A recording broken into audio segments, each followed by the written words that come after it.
지금 아마 여러분들 책에 2-4에 조도 설계를 정하는 방법. 그래서 이 일반적인 얘기들을 지금 하고 있어요. 그죠? 그래서 설계 조도를 정할 때 어떤 기준을 다 정할 거냐. 그러니까 이제 전번에 강의가 여러분들 기억날지 모르겠는데 심리적인 부분, 그러니까 정량적인 것과 정성적인 부분 다 나눠가지고 조명 설계가 돼야 되는데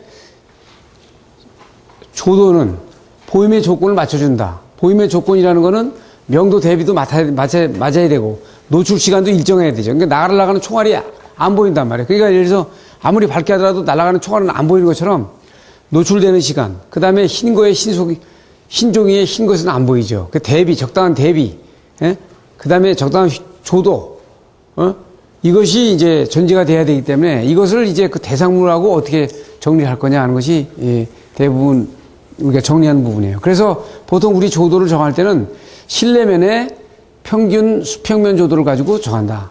이제 수평면 조도와 수직면 조도가 있는데 이제 경기장 같은 경우는 운동선수가 뛰면은 밝기에 대한 부분이 옆면도 잘 보여야 되기 때문에 수평면 조도와 수직면 조도를 다 고려해야 되지만 보통 그 사무실 같은 경우는 우리가 수평면 조도를만 가지고 얘기한다. 그러니까 여기 책상 이면, 그러면 바닥면, 그래서 수평면 조도를 가지고 얘기를 하는데 이것이 작업면 기준이다. 작업면 기준이다. 요것이 이제 대부분 돼 있어요. 그래서 보통 이 조도는, 작업면의 조도는 설계 조도, 즉 가정된 수평면상의 조도보다 낮은 값이 약 2분의 1에서 3분의 1 값보다 이렇게 아마 적정이 된다 이렇게 얘기했는데 지금 무슨 얘기냐면 우리가 수평면 조도를 해서 그 작업면의 조도는 보통 위로 올라오잖아요. 지금 우리가 뭐 80cm나 이 작업면 조도를 얘기를 하는데 실제 작업면 조도로 다 기준할 거냐? 그렇지 않으면 바닥 기준으로 해가지고 그 조도 전체를 갖다가 기준할 거냐? 거기에 차이는 한 3분의 1에서 2분의 1 차이가 난다는 거예요. 그렇죠. 작업면과 일반 바닥면 이렇게 되는 부분이죠. 그래서 이제 우리가 실제 80cm 정도가 되든지 서서 하든지 그러면 실제 설계상 가정한 작업면이고 실제 작업면은 요 정도 되니까 여기에 차이는 이것이 실제 가정면이 바닥이 될 수도 있어요. 또 여기 뭐 허리로 해가지고 한 8cm 정도가 될 수도 있고 그런데 우리가 만약에 실제 앉아서 하는 부분인데 그 눈높이가 약 앉아서 하는 건 60cm인데 한 80cm다 그러면 80cm의 작업면에 대한 실제 조도가 된다 그러면 요 조도하고 실제 여기 그 기준 조도하고는 여기 차이가 보통 한 2분의 1에서 3분의 1 정도가 내에 들어가는 것이 좋겠다. 왜냐하면 너무나 차이가 나게 되면 대비에 대한 부분이기 때문에 눈에 대한 부분이 상당히 그 시력에 대한 부분, 피로감 이런 것들이 굉장히 많아지죠. 그래서 설계 조도를 좌우하는 요인에서는 주시해야 될 대상물, 문자, 기호, 면담, 시계 뭐 쭉 있죠. 그래서 이것이 문장을 읽는 거냐, 무슨 그림을 읽는 거냐, 뭐 이런 것에 대해서 좀 달라지죠. 굉장히 다 달라져요. 이런 부분들이 있고요. 그래서 여기에 이제 글자의 크기라든지 간격에 따라서 달라질 수 있다 이 얘기를 하는 거예요. 뭐 여기 뭐 일상적으로 다 좀 보시면 되는 거고 큰 문제는 없고 이제 보이는 방법을 갖다가 이게 이제 그 좀 보이는 방법에 대한 장애를 일으키는 것이 그 조명에 대한 이 보이는 방법을 방해하는 요인은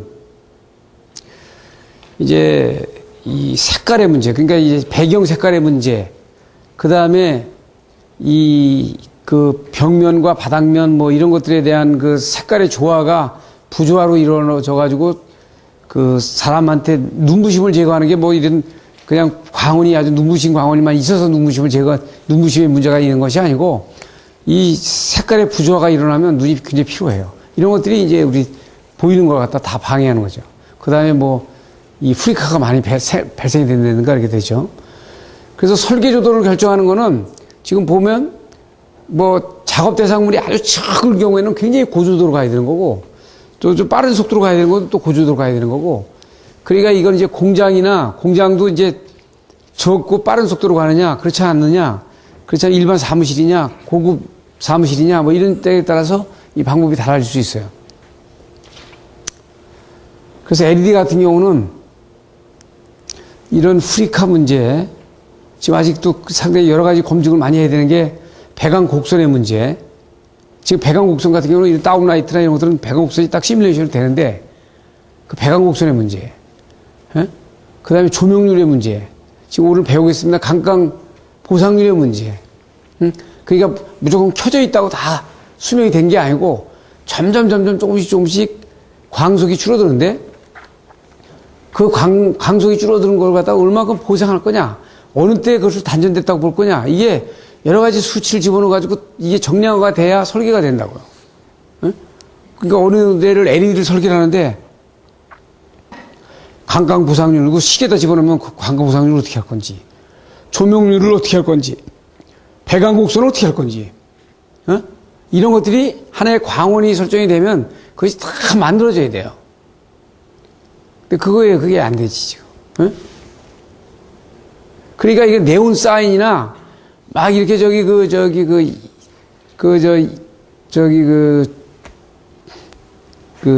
조명용으로, 그러니까 밤에 야경 조명으로 하는 것들은 괜찮대요.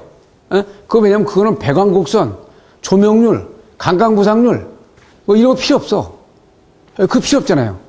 그 색깔을 연출하고 뭐 이런 부분만 보여주면 되는데 사무실에 대한 그런 팩터들이 있어야 일단 설계가 된다, 이거야. 그래서 이제 우리가 이제 앞에서 저희 것처럼 눈부심을 야기시키는 거는 휘도기 때문에 캔들 4 메타 자승이나 캔들 4 센티미터 자승, 스틸브나 니트로 해가지고 그 시야 내에 휘도를 제한을 두죠. 예? 그 눈부심이 가장 우리 사람에게는 그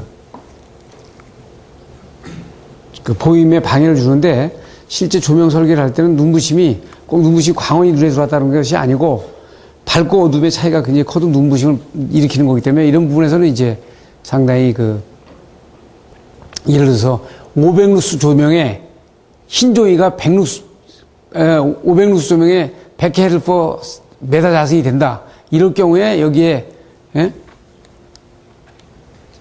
약 시력이 1.5인 사람은 그 배경에 대해서 1.5 이상의 휘도가 있는 것으로 다 이제 본다는 거죠. 그러니까 이런 거에서는 이게 정상적인 조도 수치에만큼 밝음보다 느낌보다 볼 수 없는 그런 부분들을 볼 수 있는 거예요.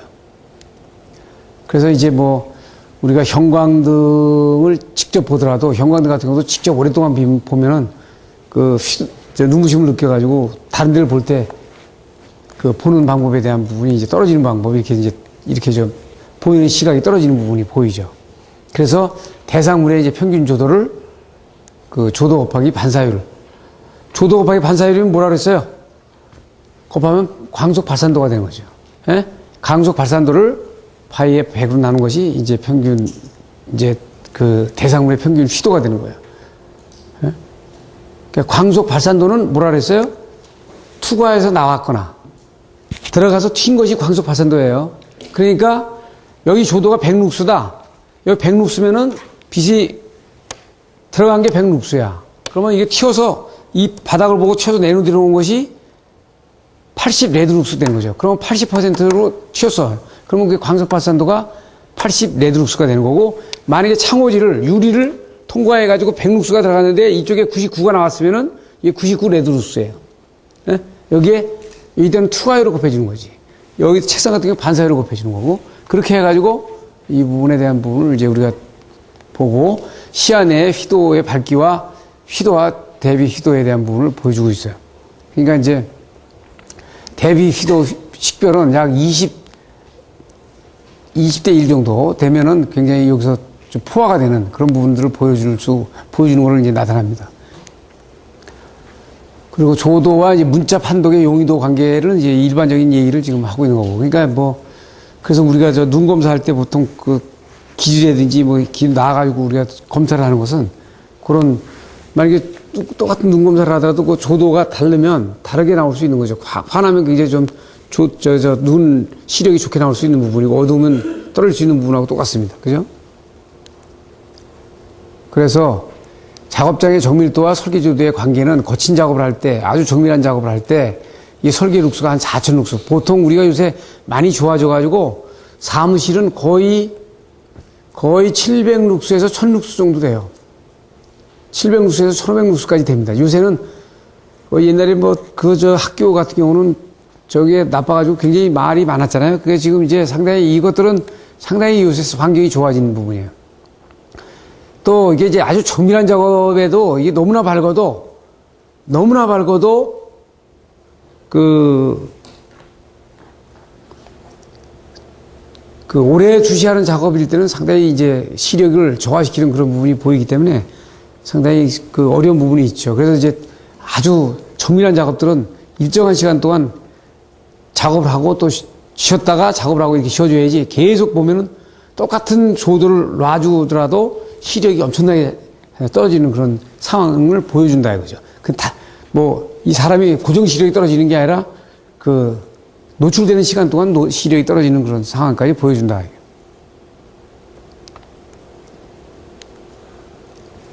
사람의 표정을 식별하기 위한 조도에는 뭐 겨우 식별할 수 있다 이런 기준을 이제 보고요.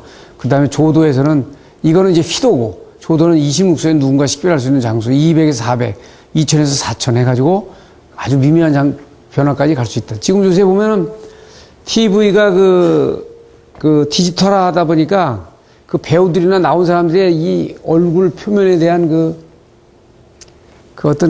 이 모공까지 다 보이잖아요.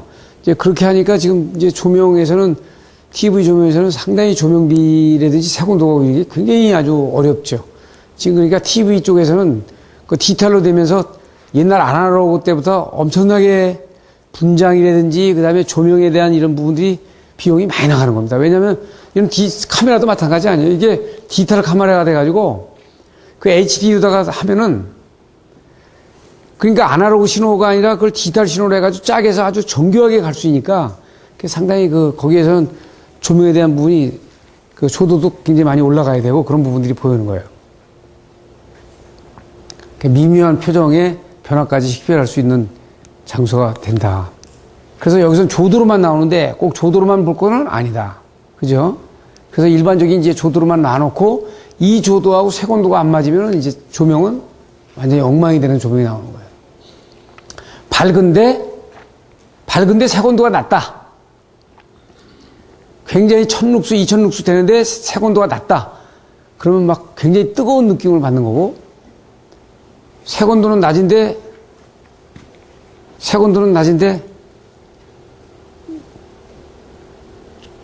그러니까 색온도 높은데, 조도를 또 좀 낮춰놓으면 굉장히 차가운 느낌이 들어가고, 이게 이제 맞아떨어져야죠. 이제 밝은 창으로 했을 때 뭐 이런 것들에 대한 것은 참고로 이제 보여주고, 조도 기준에서 이제 이게 옛날 데이터입니다. 그러니까 경기장, 공공시설, 공장, 교통, 병원, 사무실, 상점, 5개시설, 주택, 학교 이러면 여기 표가 있는데 이 표도 이건 옛날 이제 일본 데이터 표예요. 그러니까 요새 KS 표는 제가 잘 모르겠습니다. 좀 많이 상당히 아주 현실화 돼 있을 거예요. 여기에서 이제 고려할 사항이 조도 및 그 분포. 조도가 어딘 밝고 어딘 어두우면 안 된다 이거죠. 여기서 보면은 뭐 저 뒤에는 어둡고 여기는 좀 밝은 부분이 있고 저 뒤에 어두운데 이 차이가 많이 나와도 시선이 자꾸만 그걸로 주변을 계속 돌기 때문에 굉장히 아주 불쾌감이라든지 시력에 떨어지는 부분이 보이고, 그 다음에 그레어는 눈부심이 나오는 게 있으면 안 되고, 그림자가 이제 한쪽 방향으로다가 이 조명이 한쪽 방향으로만 일단 집중적으로 조사가 되면 뒤에 이 뒷부분이 그림자가 생기는데 이 밝은 부분과 뒷그림자의 이 밝기가 이 차이가 굉장히 많이 나도 굉장히 보는 사람을 하여금 이 불쾌감을 나타낼 수 있기 때문에 이 그림자, 그 다음에 광색, 빨주노초 파남보, 그래서 거기에 맞게끔 광색이 연출이 돼야 되죠. 그래서 조도 분류에 대한 일정한 조도값 이게 나오고, 그래서 실내 평균 조도의 계산이 나오는데, 이거는 이제 시험 문제는 그전에 옛날에 보면은 조도 시험 문제가 한두 번 나오고, 참고적으로 다 여러분들이 이제 이 책을 보는 방법만 여러분들한테 알려드리면 되겠어요. 그래서 명심보감에도 제가 여기 책에서 따다가 몇 개 강의하는 부분이 있어요. 그래서 평균 조도의 정의는 뭐 일반적으로 포나드 해가지고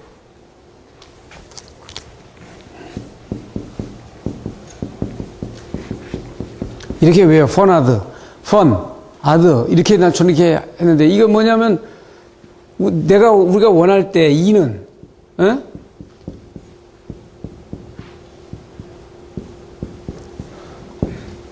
그래서 요 면적과 이 강강부상률을 집어넣느냐 여기 조명률을 집어넣느냐 이게 따라 다를 수 있죠. 그래서 평균 조도를 이렇게 이제 우리가 얘기할 수 있고 여기다 팩터를 몇 개 더 집어넣을 수 있어요.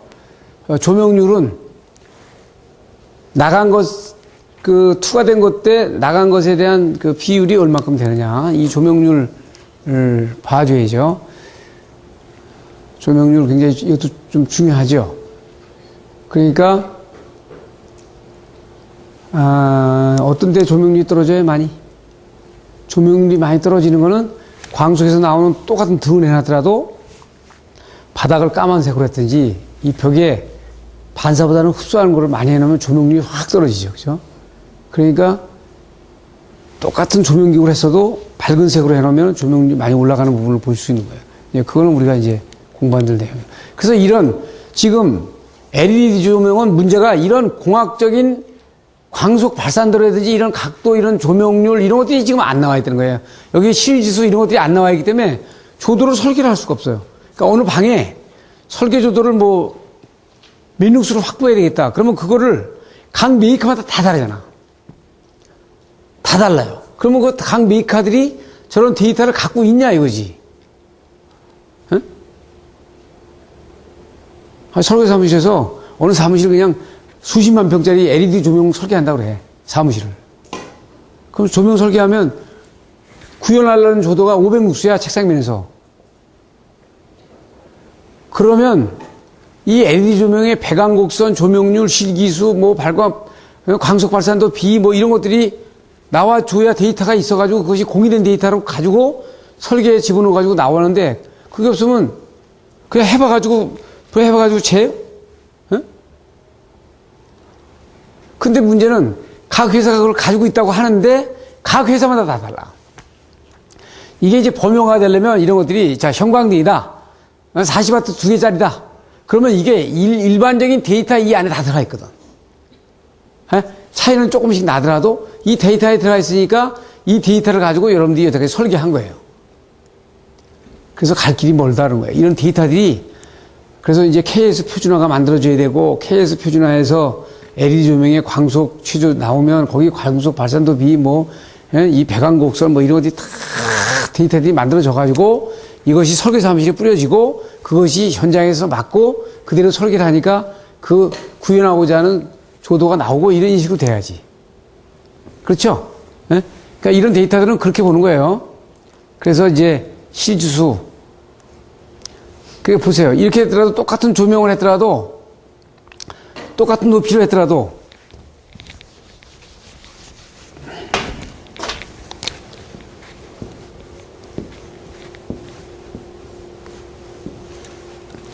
여기에 조명을 똑같은 높이로 했더라도 이렇게 지금 이런 각도 쏘면 이런 각도 쐈다 그래요. 똑같은 각도예요. 똑같은 각도면은 실제 우리가 작업하려고 하는 건 요 부분이야. 그러면 요거는 여기에 쓸데없이 낭비된 빛이 이쪽으로 많은 거예요. 이건 적잖아요. 그죠? 예? 이거는 우리하고 전혀 관계없는 거거든. 그러니까 이런 거에 의해서도 이 배광곡선이 굉장히 중요하다 이거야.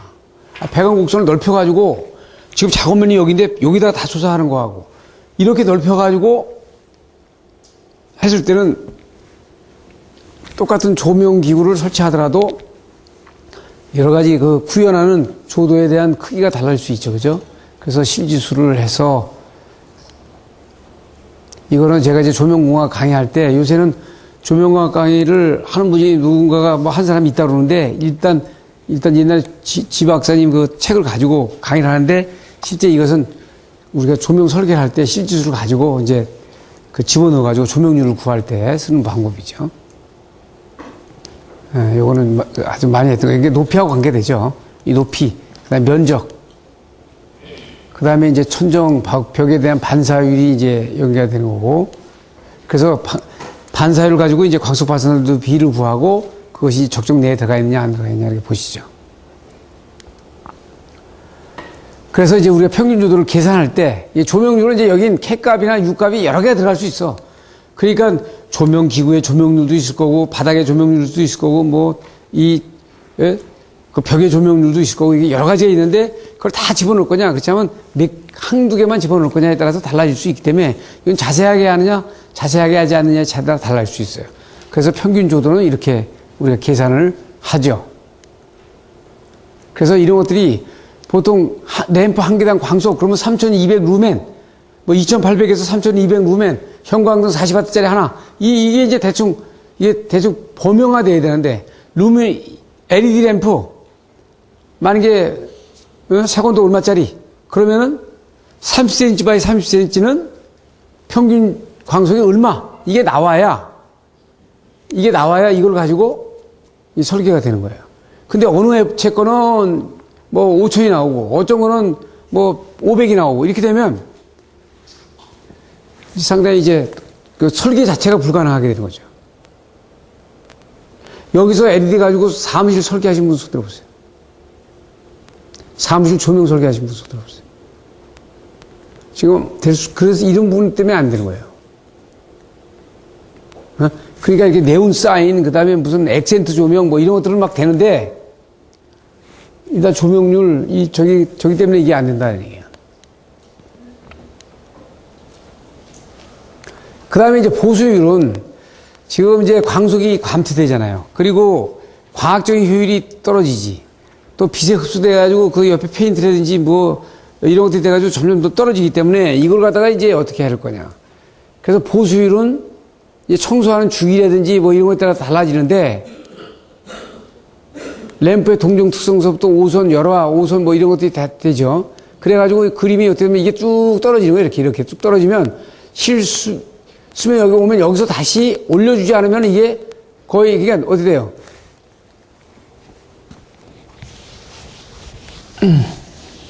이건 뜻은 우리가 이제 앞에서 그 말씀을 드렸는데, 정상 100% 잡았을 때 80% 이하 떨어지면은, 광속이 80% 이하 떨어지면은 단선된 거로 본다. 그러면 이게 쭉 떨어진다고, 시간이 가면서. 그러면 이때 새로 갈아 껴줘야지. 갈아 껴주면 다시 올라가. 다시 떨어지지, 이렇게. 에?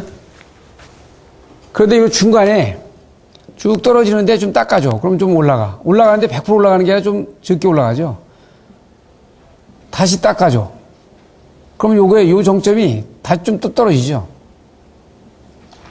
여기는 안 돼. 여기서 이제 갈아줘. 그럼 다시 이제 위로 올라가죠. 이렇게. 그래서 이런 곡선들을 이제 가져간다고.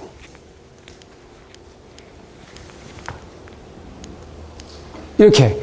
그러니까 이게 보면 내려가는데 요 피키점을 여기서 이제 한번 뭐 청소를 해줄 때든지 그럼 올라가는 게 제바로 올라가는 게 아니고, 완벽히 올라가는 게 아니고, 그 다음에 갈수록 다시 닦아줘도 떨어져.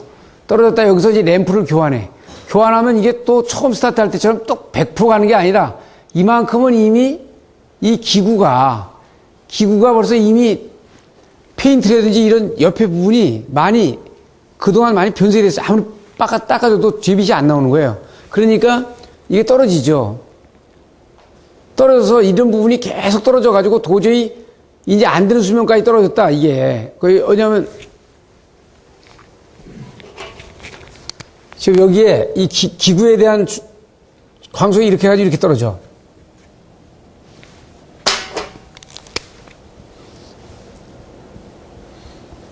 그러면 세상 없어도 아무리 해도 여기 요 이내는 못 올라가는 거예요. 그러니까 이때 되면 어떻게 되냐? 이때는 기구 자체를 바꿔주는 수밖에 없어. 에? 이제 기구를 통째로 바꿔야지. 자, 그래서 조명에 이게 이제 그 강강부상률을 얼마를 줄 거냐? 그럼 어떻게 되어 있어요? 자, 여기 보세요. 조명 설계를 하는데 이렇게 가. 그래서 이거를 최저점을 가지기 위해서는 10년 동안에 이 최저점을 가지고 있어야 되는데 이게 많이 떨어져. 그러면 강강부상률을 넣어가지고 설계 조도를 위로 올려버리는 거예요. 오케이? 여기다 설계 조도를 올리면 이게 떨어지더라도 결론적으로 여기까지 지켜 나가잖아요. 그죠? 예, 그러니까 이런 것들이 이제 데이터를 보는 거죠. 그래서 조명기구에 대한 여러 특성 뭐 이런 것들 보고 뭐 먼지의 오선 뭐 퇴색 뭐 당연하지. 그 다음에 조명률의 크기, 실내 반사면 뭐 최종 보수율 그래가지고 램프 동종 특성을 고려한 거 교체 방법에 이렇게 이제 보수율에 대해서 조명의 보수율에 대해서 논하라. 그러면 이걸 다 써야 돼. 램프의 특성 변동률 그래서 전압 특성을 고려한 거, 안전기, 주위 온도, 그래서 전압 특성, 뭐 안전기, 주위 온도. 이 주위 온도는 형광등 같은 경우도 주위 온도의 영향을 조금씩 받죠. 받아요. 왜 그러냐면은 주위 온도, 램프의 온도가 올라가면, 옆에 주위 온도가 올라가면 이 관벽 온도가 올라가가지고 그 자외선이 때리면은 그 자외선이 때려가지고 어떻게 형광물질을 때려서 가시광선 나오는데 이 가시광선의 파장이 변하지. 변한다고.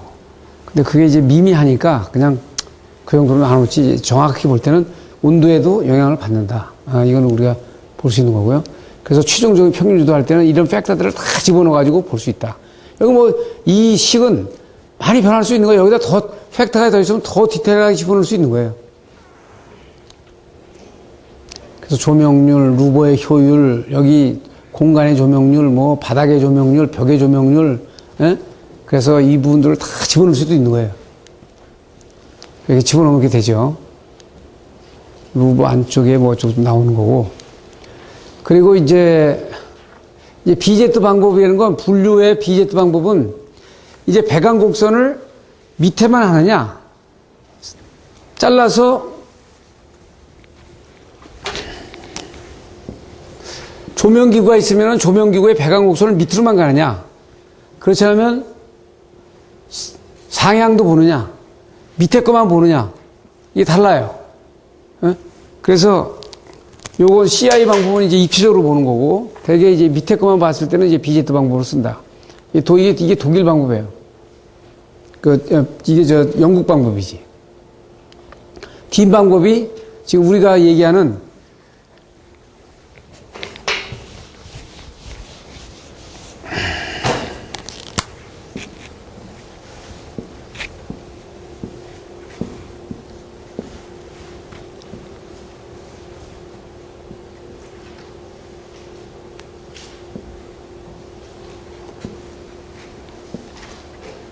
뭐 이런 식으로다가 이제 간접 조명이면 예를 들어서 이렇게 상화로 수직면 조도로 이렇게 나타내는 것이 이게 이제 우리가 보통 딘 방법이라고 그러고, BZ 방법은 밑에 상향 곡선 말고 밑에로만 나타내는 거예요. 그러니까 밑에로 나타내는데 이건 어떻게 나타내? 이런 방법은 그래서 이렇게 나타나면 이 위로 갔다는 거 아니에요? 위로 갔다는 거죠. 위에 반이 있다는 거죠. 이거 확사면 조도하고 이거 똑같지, 이렇게. 이게 볼 수 있는 거지.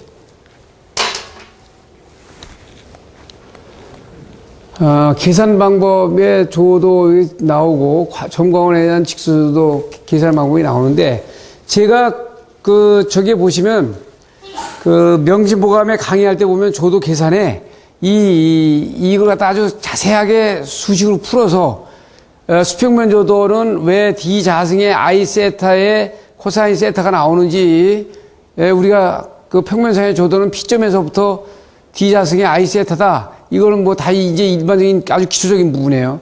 그래가지고 이것이 취소점을 가지고 왜 수평면 조도 EH는 H 자승의 I 세타의 코사인 자승 세타가 나오는지 제가 강의를 다 하고 있어요. 명심보감에서.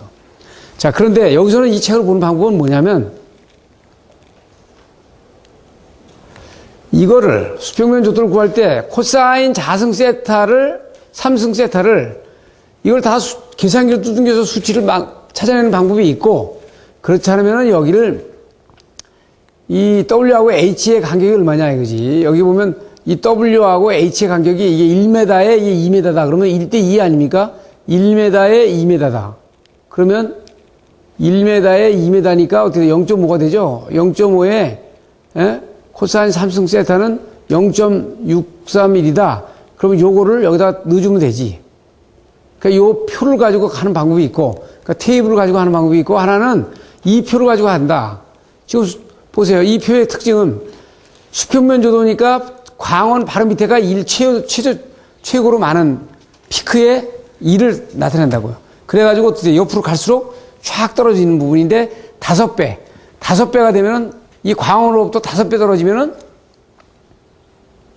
의미 없다. 자, 잘 보세요. 여기 지금 1m야. 여기 백열등이 있어. 이 1m에서 쭉 가더라도 여기 영향을 받죠. 근데 이게 5m가 떨어지면은 이 광원으로부터는 영향을 안 받는다는 거야. 그래요? 지금 이 그림은 그런 뜻이에요. 여기 5다 그런 얘기는 W분의 H, 높이분의 W가 5배니까 광원으로부터 5배 떨어지면 영향을 안 받는 거예요. 아시겠어요? 바로 밑에가 가장 1로 가장 박지. 자, 수직면 조도는 조명이 있으면 이게 여기에 수직면이야. 그러니까 이거 옆으로 가면 여기 밝기 나오죠. 바로 밑에는 제로가 되는 거죠. 그러니까 바로 밑에 제로가 돼. 바로 밑에 제로고 조금 떨어져가지고 어떻게 돼요? 1대1이 정도가 돼야 가장 45도니까 가장 거의 아주 피크가 되죠. 그랬다가 5배가 되면 거의 이것도 영향권에서 멀어난다. 그래도 어때? 5배가 돼도 옆면이니까 제로가 아니지. 조금 있지. 이건 거의 제로지. 이거는 자, 여기 광원이 있어요. 바닥은 5배 떨어지면 이건 거의 제로인데 이거 쓴 거는 5배 떨어져도 약간 밝기가 있죠. 그죠? 예, 그러니까 이렇게 표도 이런 의미가 있다. 그래서 이런 표를 보는 방법. 그걸 얘기한 거예요. 근데 형광등이다. 형광등은 시험 문제에 보면 항상 관단직하 이렇게 이런 말이 있어요. 관단직하라는 말이 있는데 이게 수직이 아니면은 계산하기가 어려워요. 그러니까 그래서 형광등이 이렇게 있으면 이게 약간 삐딱해가지고 이런 각도를 가지고 있다 이거야. 그러면 이거를 다 적분해가지고 미분해가지고 다 적분해야 돼. 그러니까 이게 안 되니까 관단직하로 해가지고 되게 한다. 그럼 여기도 어떻게 보면 관단직하도 이걸 다 잘라가지고 요만큼 미분한 거, 미분한 거 이렇게 다 미분해가지고 이 미분한 거를 이거 다르고 이거 다르고 이거 다르니까 이 다 다르니까 이걸 다 적분해야죠. 이 미분한 양을 다 적분해줘야 돼. 그러니까 이게 보통 귀찮은 일이 아니니까 이거를 관단직하로 해가지고 이거를 이 표를 만들어준다. 수평면 조도는 이 K값을 집어넣어라. 연직면 조도는 K, 여기 법선 조도는 KA, 뭐 KG, K 이거 해주라. 그래가지고 이 KA, KG는 요 가로, 세로에 이 길이를 미리 학자들이 다 구해놨어. 여기다가 넣어라 이거지. 넣으면 요 수치가 나오면 여기다 넣어주면 되잖아요. 그럼 코사인 세타, 사인 세타만 해주면 돼. 수평면 조도냐, 이 법선 조도는 거리 자승 반비례해서 들어가면 되는 거고. 아시겠어요? 그것처럼 요 K값을 X와 KY를 계산으로 해서 이렇게 계산으로 해서도 구할 수 있지만 시험 문제에 만약에 이런 테이블로 주면 이거 가지고 구해야지. 그래서 이거 보신 것처럼 0.5나 0.8 정도에서 이게 포화가 되는 부분을 볼 수 있어요. 이 포화가 된다는 건 뭐예요? 포화가 된다는 거는 거기에다가 조도 계산에 영향을 못 준다는 거야. 그러니까 요때까지만 LI의 길이가 한 10배 정도까지만 이렇게 영향을 준다는 거예요. 무슨 얘기예요? 형광등을 켜놓으면 형광등 길이의 10배까지만 영향을 이 형광등으로부터 영향을 받아서 조도가 올라간다는 거예요. 아시겠어요? 그 이상이 되면은 영향을 못 줘. 당연하지. 예. 만약에 형광등을 요 센터로 해서 이렇게 해서 하면 요쪽 형광등이라고 생각하고 요쪽 거 구하고 요쪽 거 구해가지고 더하면 되지. 두 개를. 그래서 두 개를 구하는 방법은 똑같아. L값이 다 다르니까. 형광등 두 개다. 그럼 가운데로 하나 보고. 이거 시험 문제 옛날에는 시험 문제 몇 번 나왔던 문제예요. 그죠? 그 다음에 이제 명광원이 있을 수 있어요. 자, 이 명광원 어떻게 할 거냐? 명광원도 관단직하야. 왜냐하면 이걸 다 미분해서 적분할 수 없으니까 여기다가 이 수평면 조도 여기에 대한 이런 그 수치를 줬어요, 이미. 그래가지고 관단직하를 구하고 여기다가 이제 넣어주는데 K값을 이거를 테이블로 구할 수 있다. 이 비를 가지고.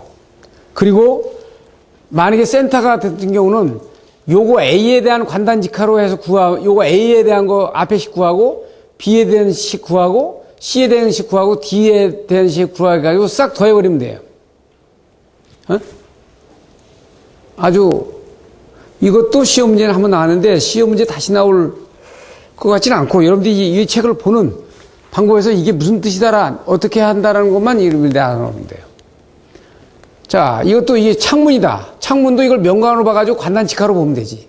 직 옆에. 그러면 똑같아, 방법은. 만약에 창문 위에다.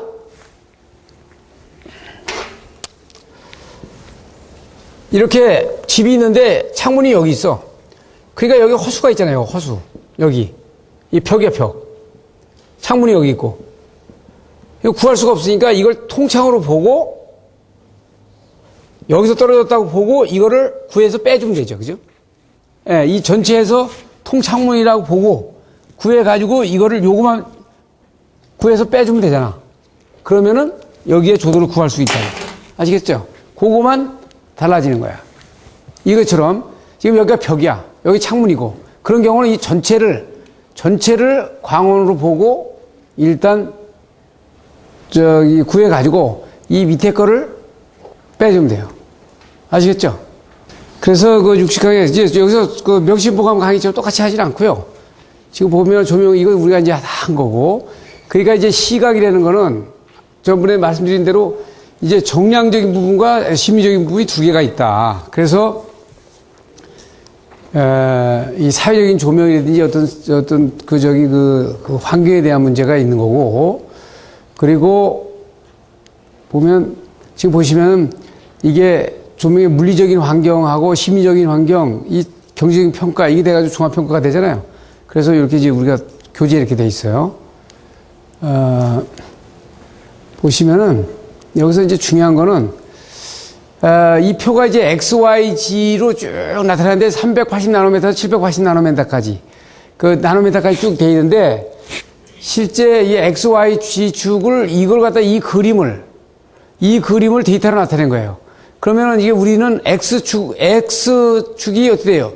여기서부터 이렇게 올라갔다가 다시 내려갔다가 이렇게 이런 축으로 광속이 쏟아진 거예요. 태양에서. 그런데 우리 가시광선이 380나노미터에서 780나노미터라 380나노미터라 지금 어떻게 보면 어떻게 돼요? G축만 쓰죠, G축. 어?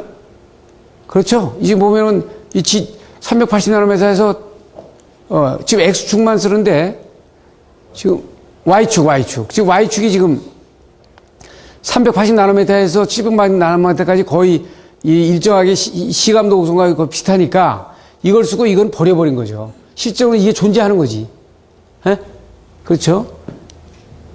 그래서 이 Y축을 가지고 쓴다. 그래서 이거를 Y 람다로 집어넣어가지고 총 광속이 나오는데 거기를 리미트 했죠. 380에서 780까지만 접근해라. 그 다음에 여기에 이 Y치를 주면은 이 Y치에서 100%가 다 가냐? 또 거기서 또 이 K값을 또 줘야 돼요. 여기 우리 어떤 그 환산치, 그러니까 예를 들어서 만약에 100원은 뭐 1달러는 뭐 120원이다 그러면 여기 환산치가 들어가야 되죠. 그죠? 광속을 이 파장을 광속으로 루멘으로 나타내야 되니까 여기에 이제 앞에 환산치가 들어가는 거예요. 그래서 미분한 양에 Y의 미분한 양을 여기에 X축이면 X축, Y축에다가 총 광속의 미분한 양을 여기서부터 여기까지만 더해라 이거지. 그래서 그것이 지금 우리 요 380에서 780나노미터까지 얘기되는 거고, 요거는 이제 우리가 얘기하는 흑체 온도라는 건 여기 들어가서 광속이 다른 데 산란이 안 되고 여기에서 모든 것이 그 실제 그 색깔을 나타낼 수 있는 절대 온도를 가지고 있다 그러면 그걸 흑체 온도라고 얘기한다.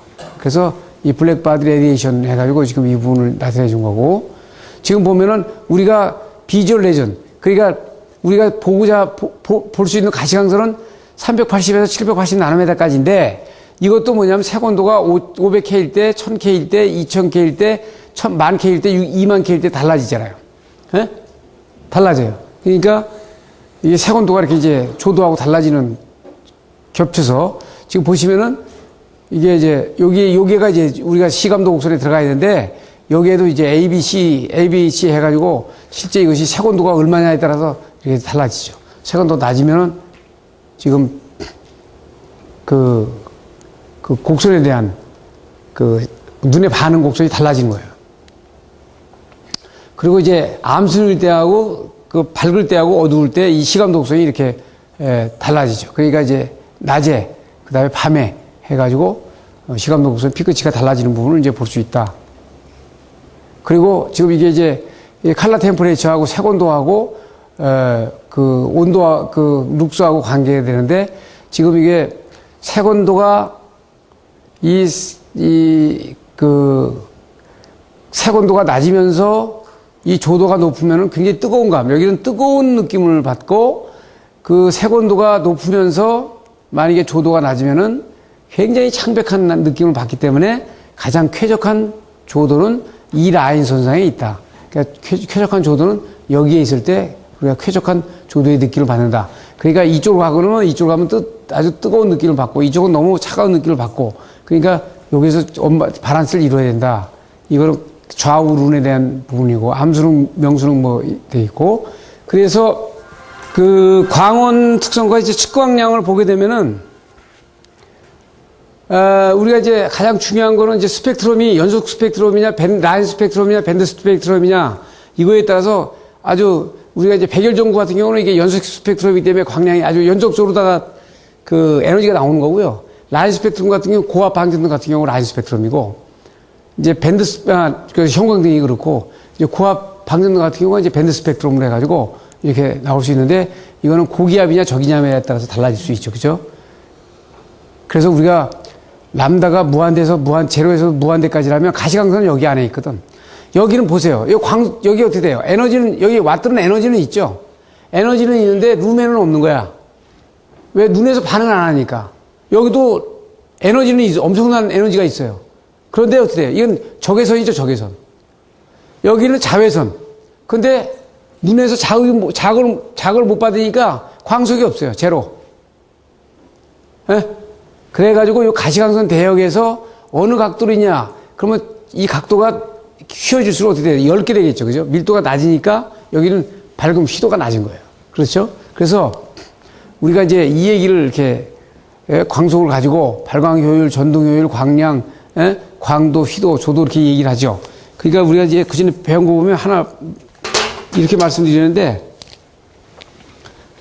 그래, 루멘 for 메타 자승은 이렇게 되면 어떻게 돼? 이건 조도가 되죠.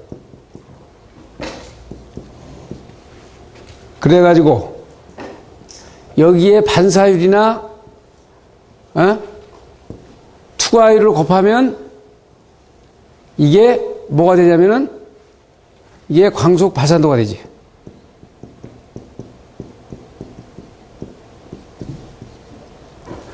그래가지고 이게 광도를 d 오메가 단위 면적으로 다 나눠주면은 요게 d 오메가 나눠주면 이게 광도가 되죠. 이 광도 전체를 갖다가 통째로 면적으로 나눠주면 이게 위로 올라가고 이건 이제 i가 되는 거예요. 이걸 면적으로 나눠주면 요게 휘도가 되는 거지.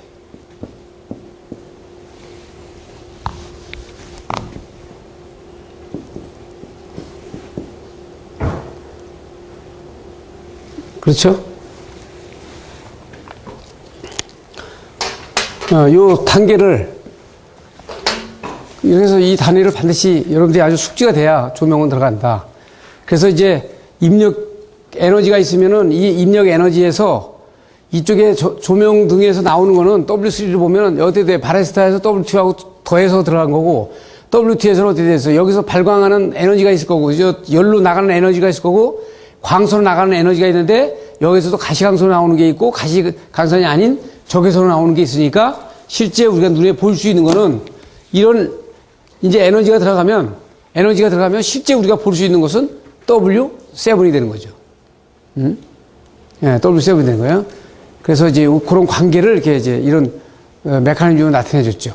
그래서 시험 문제에 이제 자주 나왔던 게 뭐 웨버 페거너의 법칙, 포킨제 이펙트, 스테판 볼츠만의 법칙, 윈의 법칙, 별의 법칙, 프랭클린의 레디에이션 법칙, 방사 법칙, 파셀의 법칙, 페니 이펙트, 스토크회로 조명에서 조도 설계에서 I 자승 반 스퀘어에 대한 로 이렇게 돼 있었죠. 이렇게 법칙이 이렇게 있는데 이것들은 이제 우리가 단위와 같이 조명을 하면서 우리가 꼭 알고 가야 된다. 그래서 인류는 태양광에 순응이 되어 있기 때문에 이 아침에 해가 뜨고 저녁에 해가 질 때 낮에 하고 거의 맞춰서 이 모든 조명 설계가 맞아 떨어져야 이게 우리가 원하는 조명 설계다 얘기를 했고요. 흑체, 스테판 볼츠만의 법칙은 이제 그 절대 온도 4승의 방사 숫자가 되니까 빔라이트처럼 조그만 자동차 전구 조금 뜨겁게 하니까 그냥 엄청난 백열 전구는 백열 전구인데 엄청나게 빈 광속이 나오는 거예요. 그러니까 이제 이런 부분들을 색온도 우리가 좀 다 봤던 것들이고, 그래서 여기 이제 색온도가 그 지금 저기 그 양초 같은 경우나 이런 아크도 이런 게 좀 약간 주광색으로 다 적은데 이것들이 이제 조금 밤에 이 색온도를 낮춘 것으로라 조명 설계가 대조가 된다 하는 거. 전구. 제가 이제 일본 전기설비학회 전기학회 가니까 전번에도 말씀드렸지만 이게 이제 그 저희 에디슨이 처음에 발명한 거를 일본에 갖다 놨어요. 그래서 요 필라멘트를 요거를 어떻게 했냐면 그거 보니까 대나무를 잘라가지고 대나무를 아주 짧게 잘라가지고 그걸 말려서 거기다 전류를 보내가지고 이 대나무가 이게 한동안 이렇게 유리군 넣어가지고 빛을 발휘한 게 지금 처음에 그 에디슨이 발명한 전등이에요. 그걸 갖다 놨더라고요. 그러니까 이제 참고해서 보고 이게 이제 필라멘트가 끊어지지 않게 여기다 할로겐 전구를 집어넣은 것이 이제 할로겐 전구가 되는 거예요. 그 에너지 특성 B를 보고 여기서 이제 이 정도를 보려는 게 아니고 뒤에 수명에 대한 거, 전구에 대한 거 뭐 이런 것들은 이제 보시면 되고.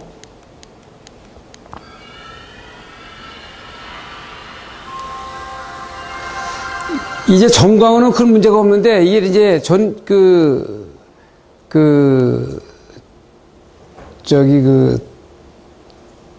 연속 방사가 아닌 라인 스펙트럼이나 밴드 스펙트럼에서 이제 우리가 알아야 될 게 기치 방전을 알아야 된다. 그래서 아마 제가 여러분들한테 여기 공진 전리에 대한 거는 기체 방전 때 다 설명을 한 거예요. 이게 그렇게 중요하다. 그래서 이것이 일반 물성이지만 이게 조명에 아주 그대로 적용이 되는 거라 이 파생 계열이니 발마 계열이니 다 설명을 했어. 여기에서 이제 방전 개시할 때 일중 충돌, 이중 충돌 다 설명했고, 제가 이제 설명을 드리려고 그러는 건 이제 파생 법칙 이게 아니라 방전 등의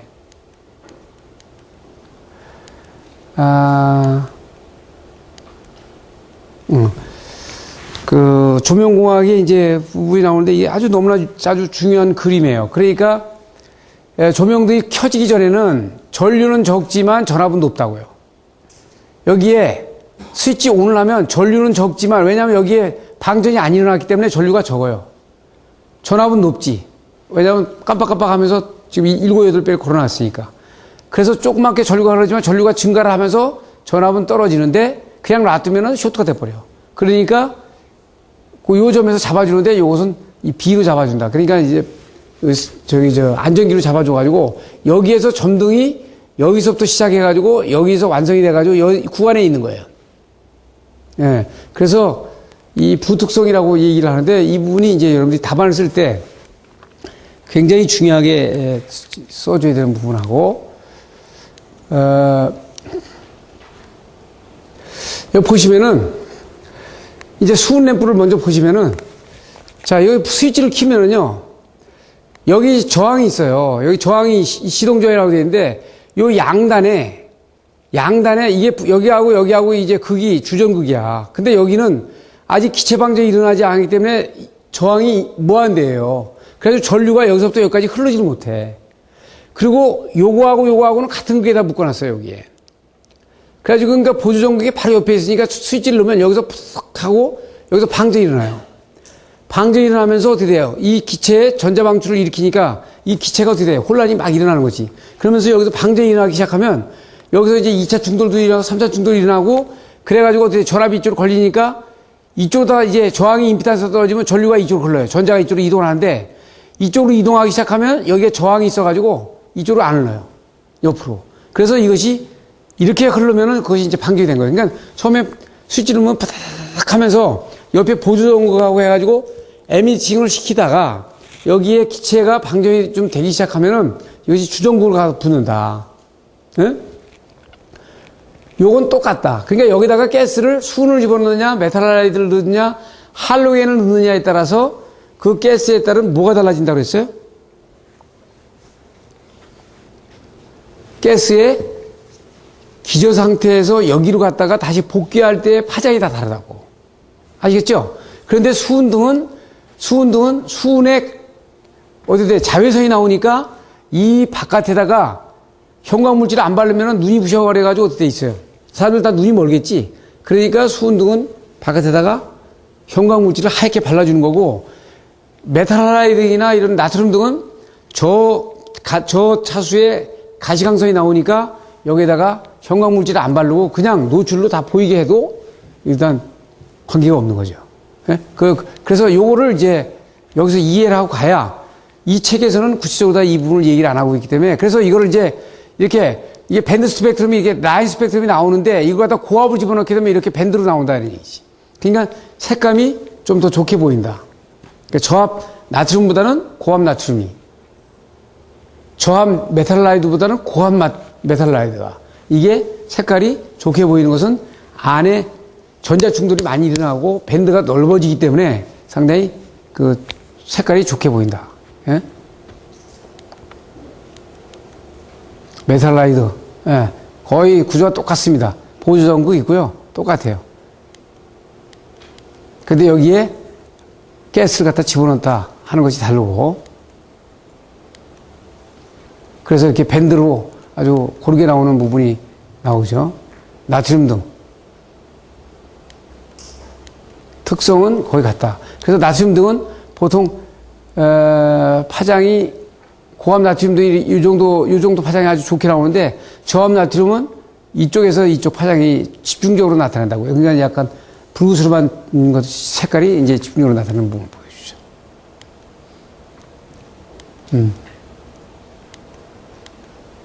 그래서 하나만 여기 좀 하나만 나오는데